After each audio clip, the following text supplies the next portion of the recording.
As we turn to the soaring fuel prices across Nigeria, which, well, have once again resurfaced. It's costing 1,000 naira now. It's past that mark even in some cities like Abuja and even in some places in Lagos.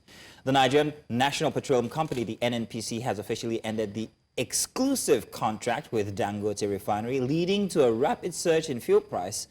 Now in Abuja, fuel is now selling for as high as 1,030 naira per litre, while in Lagos, prices are hovering around 998 naira per litre. You could as well just pay 1,000 naira.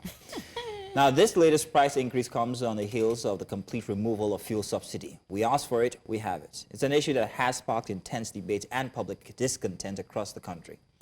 The termination of the NNPC exclusive agreement with the Dangote Refinery is likely to have widespread implications on the energy sector and Nigeria's economic landscape. The deal's dissolution, initially hailed as a strategy to stabilize the market, well, has resulted in further instability as fuel prices continue to rise.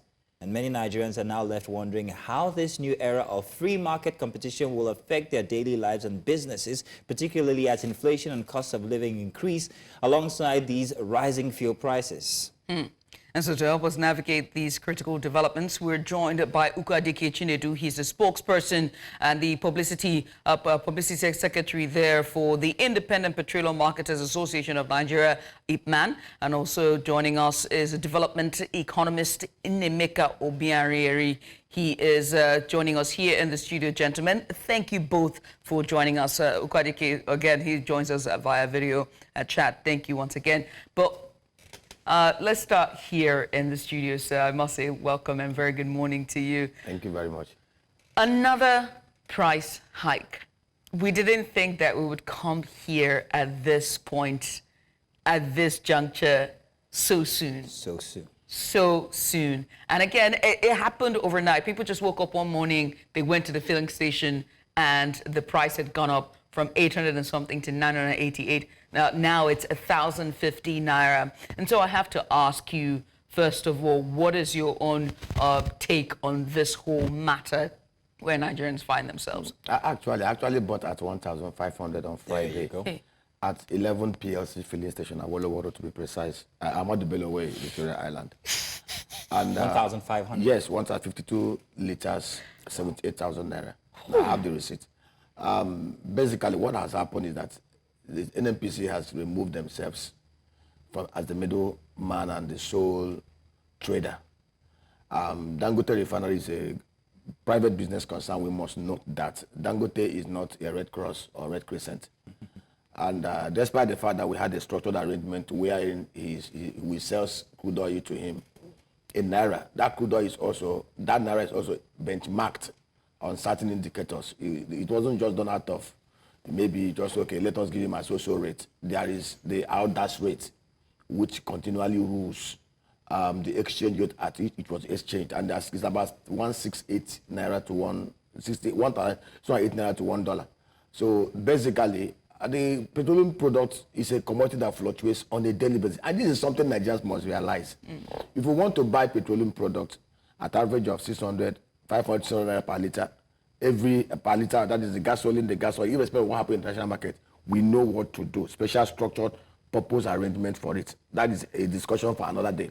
But based on current market realities, as of today, a gallon of the gasoline, which is the PMS, the Pure Motor Spirit, is selling for $2.16. And even if you use the outdash rate, being maybe the exchange at which they sold crude to him to compute it, the FOB price is at 957 naira per litre. And it fluctuates. It can go up, it can go down. Basically, what NNPC have simply done is remove ourselves from the picture. Let there be interplay of demand and supply. So it's not a free market? Yes, because if you go to the southeast now, it's selling for 8,100 per litre. If you come to Lagos, even different things, you have different prices. Yes. If you go to Abuja, it's different thing. If you go to Borno, so it's actually how the market should be in the real sense of it. Right. Basically, for Nigerians who have always bid, we want to buy petroleum products in Libya, it is at this price. In Saudi Arabia, it's at this price. We must also contextualize it. There are dynamics, structures that can make it work here. But trying to say, okay, Dangote Refinery has come on stream, price of petroleum product will crash, does not cut it. If we want the price of petroleum product to crash, we have 3 refineries that are owned by the NNPC. All we just need to do is put them in a bucket, unbundle them, sell 80% to a private sector investor. That is 30%, 50% to Nigerians, list on the floor of the Nigerian Stock Exchange. NNPC will take 20%, and then have a structured arrangement where we allocate marginal fuels for them to go and develop. Cost of crude production is about $31 per barrel. Cost of refining crude, amortized over time, is $10 per barrel, which is $41 per barrel. Now, allow them to do 30% margin. Refineries are not a huge margin industry. 30% will bring it to $53, 33 cents per litre. So if you convert it to naira, you can actually, and then add the margins, the cost margins from depot owners' place, their margin to filling station, to truckers and haulagers, which is about 24%. It will come to about 550 to 650 naira per litre anywhere in Nigeria.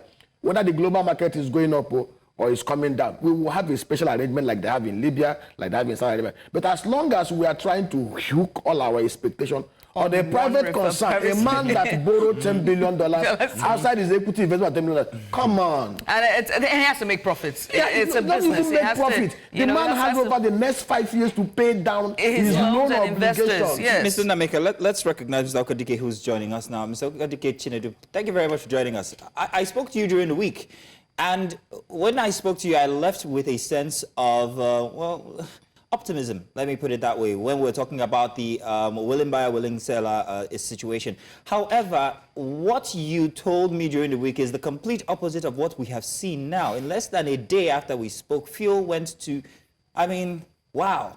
What exactly is happening? What are we missing here? What's going wrong? Are we going to see fuel come down lesser than perhaps maybe like Mr. Nnamaeka has just said, somewhere around 600 naira ever in Nigeria?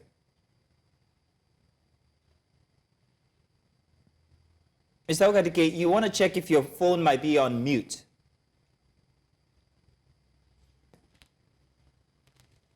No, the speaker is on. Thank you very much. I can hear you now. Go ahead. The speaker is on. The speaker is on. Please go ahead. Go ahead. So can you hear me now? Yes. Loud and clear. Okay, very good. So it wasn't an opposite, actually. It was the realism of the market. And you also believe that we have been enjoying subsidy. At a point, the federal government made statement that they have removed subsidy. And when they now see the galloping inflection in the economy and the way things are going, they decided to do what we call passive subsidy. Trying to bring in subsidy indirectly to ensure that this implementation of this PIA does not have a very strong and direct effect on the masses. My discussion with you is, why was Dangote not selling petroleum products to independent marketers?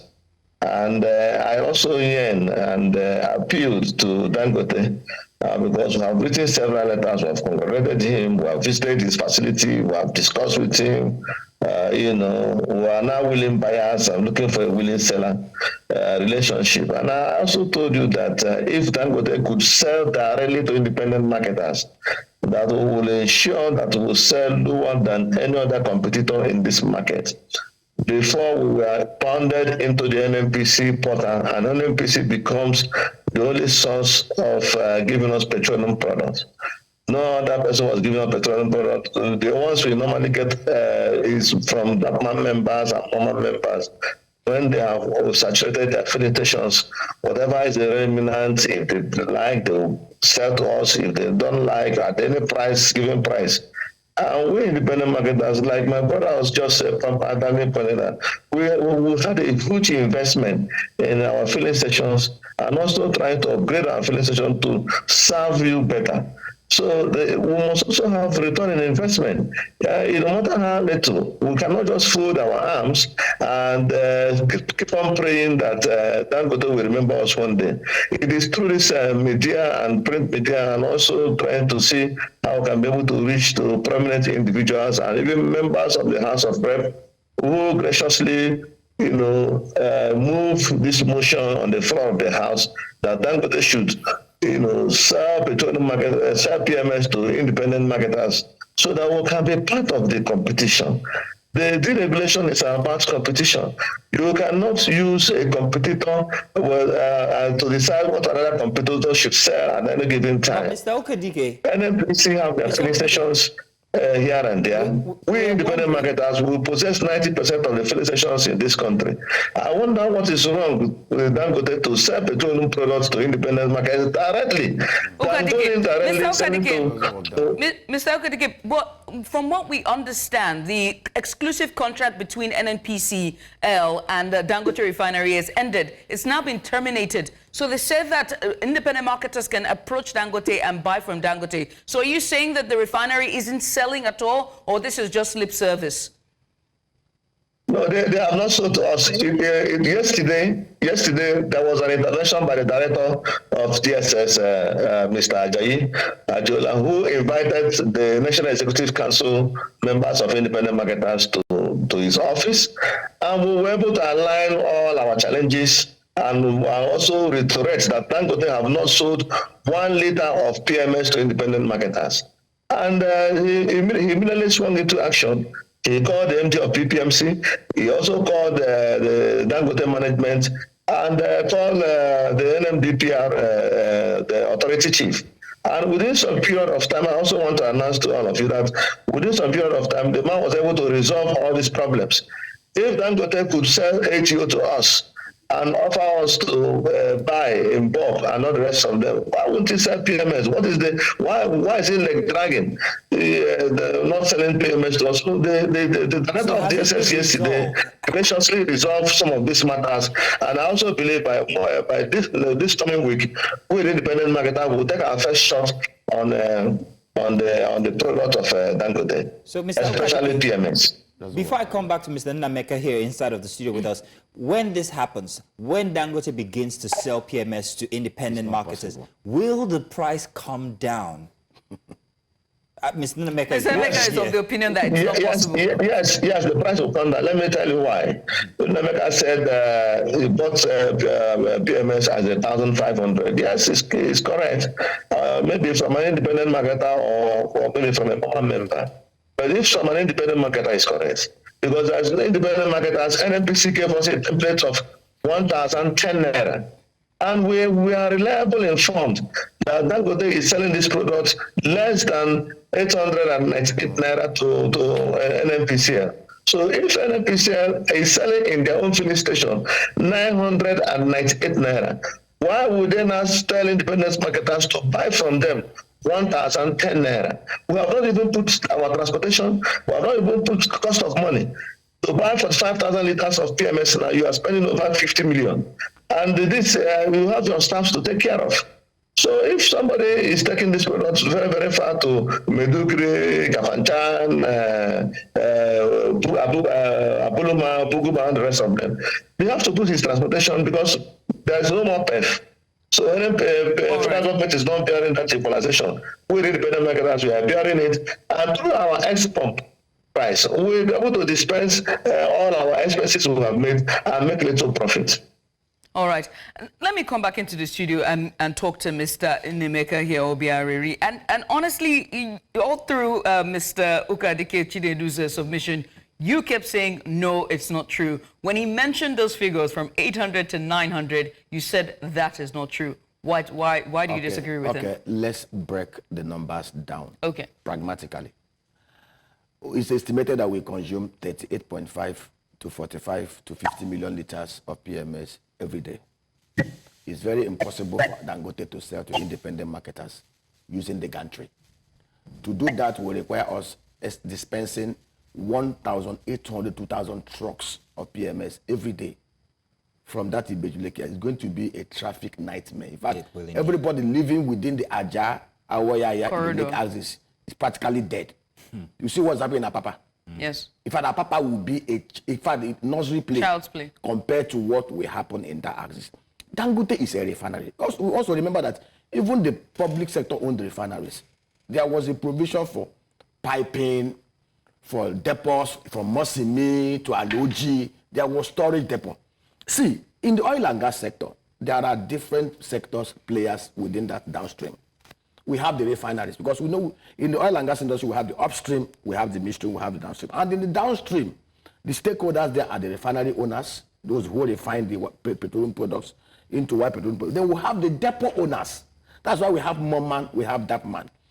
And then we have the petrol filling station owners. Then we have those who haulage and truck. You can choose to play in the whole four sector, the subsector, or you can choose to play in every sector. Dangote is a mega refinery. At full capacity, Dangote will be producing over 103 million liters of byproducts, both AGO. You can't expect 103 million, almost about 5,000 trucks.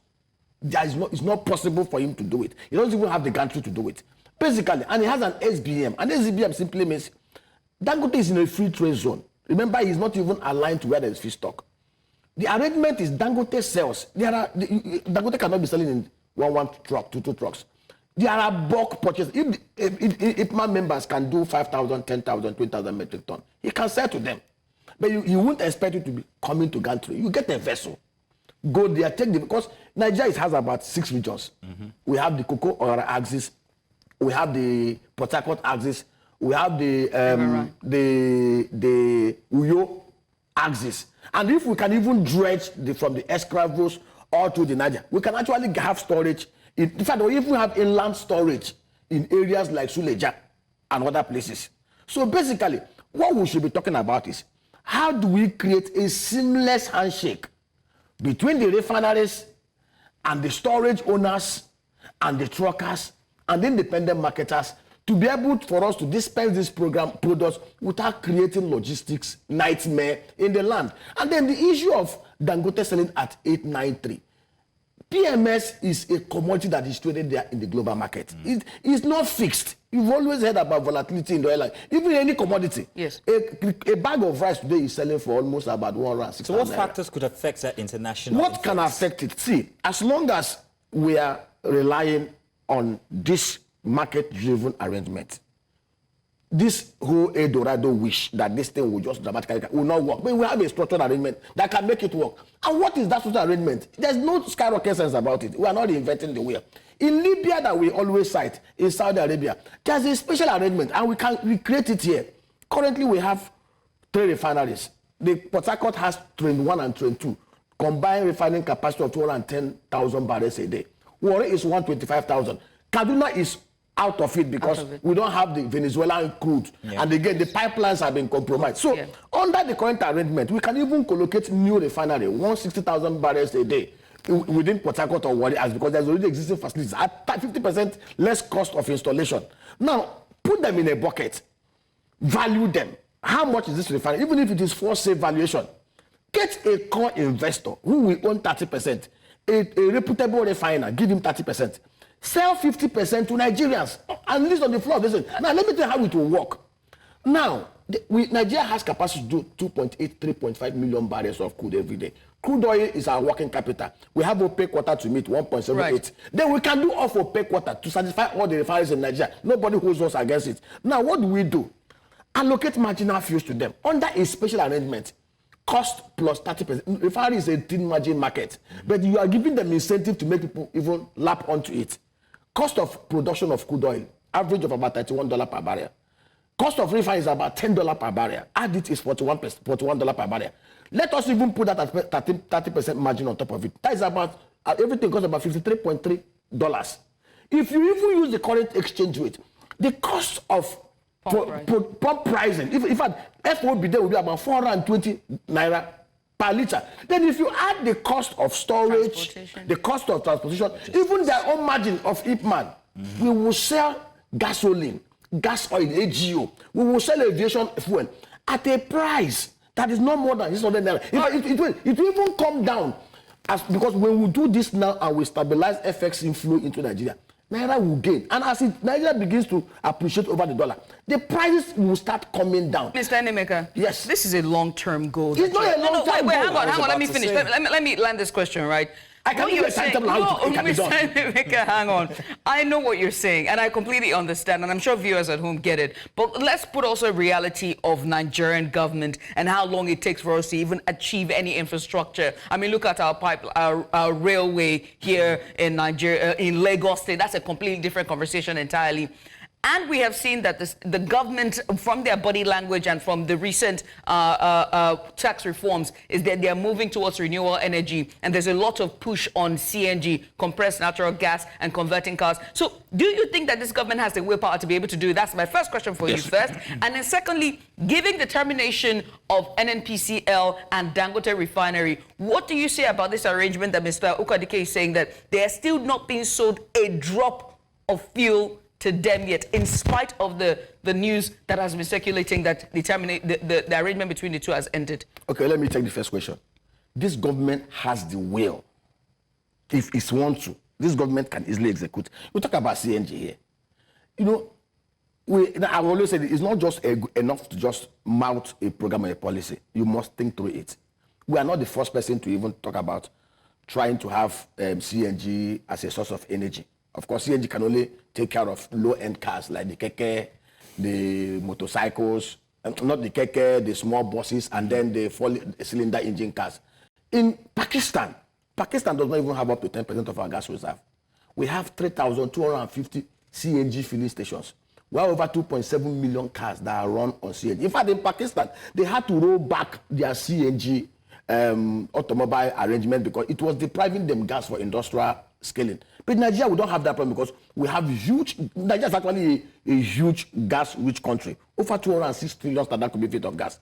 How do we make this CNG thing work? It's not a government. No, every time we talk about federal government, all we need the federal government to do is to put in place the policy and program and allow the private sector to run it. I'll give you an example. For us to have a massive CNG rollout plan that can get us 1 million cars converted and every infrastructure in place, we need about $1 billion to do it. And how do we do it? To have gas processing plants in the gas areas like Owerri, Ohaji Egbema, Abia State, and Anambra State, where we have huge gas reserves, with about $100 million, set up CNG processing plants to convert natural gas to CNG. We need 109 modal stations in each of the 109 senatorial zones. Each modal station costs about $1.2 million to establish, being able to about 4 to 6 trucks of CNG trucks. Then we need about at least 774 conversion centers in every local government area for conversion kits. Then we need also this, working with IPMAN, we can collocate CNG dispensing machines in each of the IPMAN affiliate stations. It takes about $200,000 to do each. If we put this in place, then that is where even financing comes in. Average Nigerian may not be able to cover 100,000 naira to convert. We cannot do an arrangement where they can convert and pay over a period of 18 months. $1.1 billion, private sector driven with government providing direction in an integrated manner between the federal, state, and local government area. My brother, in 6 months to 1 year, we will have these things ramped up. The problem we have in Nigeria is that there's so much focus on the federal government. There should be an interplay and integration between what's happening at Abuja to the states and to local government. This country is a blessed country. I'm telling you the truth. All we need to do is to put in place our thinking faculties and begin to do things like. Then on the second issue of, he is saying they are not selling to them. And I tell you today, Dangote at full capacity. Dangote was not structured to begin to sell fuel at gantry. It does not make sense. There's nowhere, anywhere in the whole world where refineries sell petroleum products. Nigerians must learn this thing. Dangote was built just like any refinery. You can't go to Rotterdam to go and load the refinery and use truck to carry it from Rotterdam to Nigeria. IPMAN must be very realistic. If any IPMAN can also come together and raise funds and partner with depot owners or buy even depots, you understand? And I also say, Dangote is not like a generator. You start it and stop it. Nnamaeka, Every day, just a second, because producing. I need Mr. Ukadike to come in here and tell us about this logistics nightmare that we've been talking about here with Mr. Nnamaeka regarding the use of gantry to sell petrol to an entire nation like Nigeria. Do you agree that this is a logistics nightmare? Do we have the capacity to actually use trucks to service all of Nigeria? From Dangote. From one source Gantry. in Lagos to all of Nigeria. Yeah. What do you have to say about that, Mr. Ukadike? I think IPMAN is not the way it is. IPMAN has been rebranded under a very strong and formidable leadership. And the IPMAN we are talking about now, we have a full branded depot in Calabar that has been acquired by IPMAN, one in Lagos and another one in Okara. So we are fully ready for this deregulation. We know what it takes to implement this deregulation, and we are fully ready. We are one of the first stakeholders that are supposed to be consulted or even engaged in terms of this deregulation. What are you talking about? 300 trucks. What will 300 trucks do to Nigerians? Is no trucks going to reach Kafanchan in the next 10 days?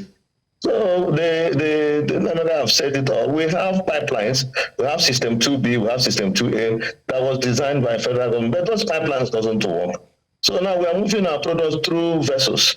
And I said, if this Dangote has been backfilling AGO and has been sending AGO to Port Harcourt, has been sending AGO to, it has been loading through vessels, through data vessels. 1,000 metric tons and 20,000 metric tons. So it's a very simple. It's a very simple. The plan is part already. We have the finance. We have the finance to be able to offset whatever Dangote is producing. So it is not an NNPC. What I'm talking about, NNPC does not even have a 1/10 filling station. Where are they going to discharge? So if man has where we are going to discharge the product, we have the tank farms. We have the tank farms. We have the market. So it is not something that somebody will come and tell us that Ipman is not ready. We are ready. All right, before we start asking for before we start asking for PFI from federal government, before we start asking for PFI we are ready. Now, Mr. Ukadike, is Ipman ready for the environmental effects that it's going to have on the environment? Ms. Nnamaeka here spoke about the influence of these logistics on the areas. Now, we have Ibejuleki, and we know how bad it is already because of the population of people that are living there. What is Ipman's consideration to the environment? The example here is Apapa and how the activities in Apapa have grounded activities, commercial activities in Apapa because of the ports. Now, if this was to happen with the Dangote Refinery in Ibejuleki, what is Ipman's response to the effect on the environment? We have a strong economic team put together. That was why I said we have already acquired tank farms in Calabar. We have already acquired tank farms in Ogara. We have already acquired tank farm in Port Harcourt. We are going to take our product through data vessels to these places and distribute to our members. We have the trucks. So from these things I have just said right now, Ipman can be able to make out some little margins and be able to save even more cheaper than NNPC.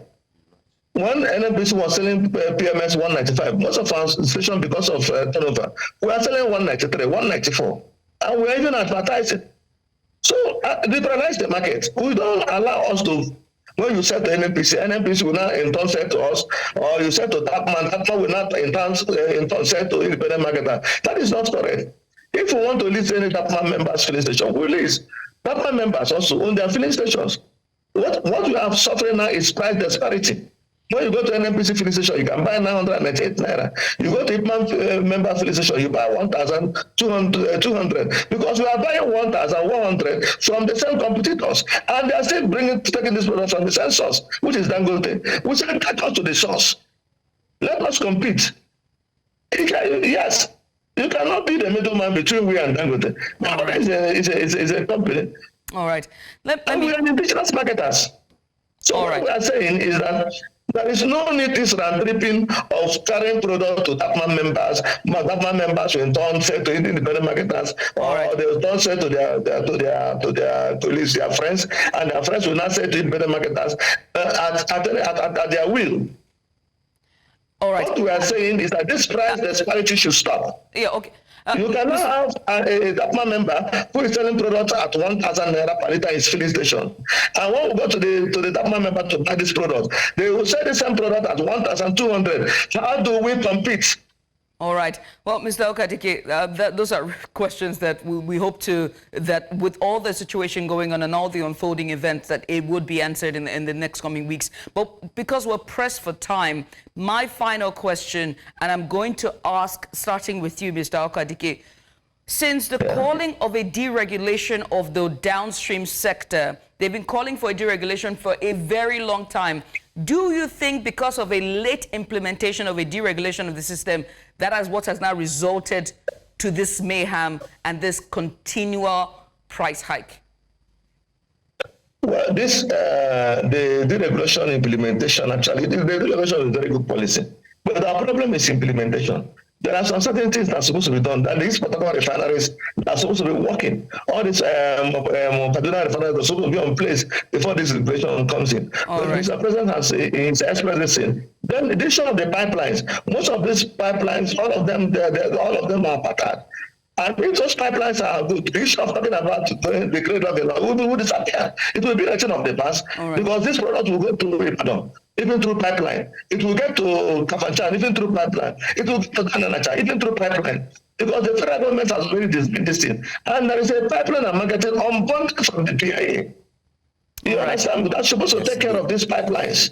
Right. So if the pipelines are good, the issue of running on the road, you can be able to take petroleum products within 200 or 250 kilometers, reducing to your filling stations. All right. Mr. Ukadike, many thanks. We appreciate you for doing this with us. We're out of time. Mr. Ukadike Chinedu, he's the spokesperson for IPMAN, the independent marketers, petroleum marketers of Nigeria. And also here with us in the studio is development economist. And he has been throwing out all the numbers, and it's none other than Mr. Nnamaeka Obianraeri.